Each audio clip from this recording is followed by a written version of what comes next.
बातमी हिंगोलीमधून। हिंगोलीमध्ये हळदीच्या लागवडीला सुरुवात झालेली आहे। जवळपास 50 हेक्टरवरती सेलम हळदीची लागवड केली गेली आहे। एका एकरसाठी 1 ते 1.5 लाखांचा खर्च येतो। हिंगोली जिल्हा हा हळदीचा हब म्हणून ओळखला जाणारा जिल्हा आहे आणि याच जिल्ह्यामध्ये मान्सूनपूर्व पाऊस झाल्यानं अनेक शेतकऱ्यांनी हळद लागवडीसाठी शेतीची आता मशागत सुरू केली आहे। जिल्हाभरामध्ये जवळपास 50,000 हेक्टरवरती सेलम नावाची हळद लागवड केली जाते आणि या हळदीमध्ये प्रमाण जास्त असतं। विविध रोगांवरती उपचार करण्यासाठी ही हळद वापरली जाते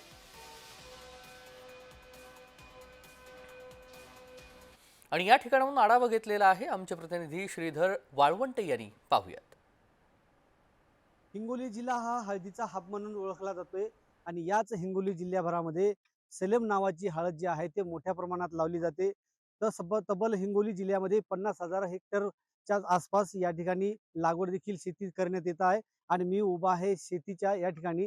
शेतकरी जे आहे ते आता अवकाळी पावसाच्या नंतर जे हिंगोली जिल्ह्याला जे आहे ते 110 मिलीमीटर पावसाची नोंद देखील झालेली आहे आणि शेतकऱ्यांनी संपूर्ण शेतीची मशागत देखील करण्यात आलेली आहे आणि आता याच शेतीच्या मशागतीमध्ये आता हळद लागवडीचं देखील मोठ्या प्रमाणात काम होतंय।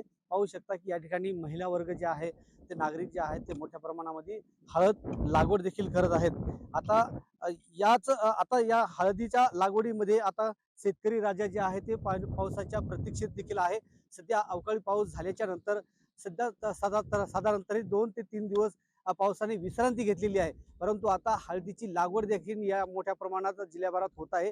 आता शेतकरी राजा जे आहे ते हा पावसाच्या प्रतीक्षेत आहे। श्रीधर वाळवंटे, जय महाराष्ट्र न्यूज, हिंगोली।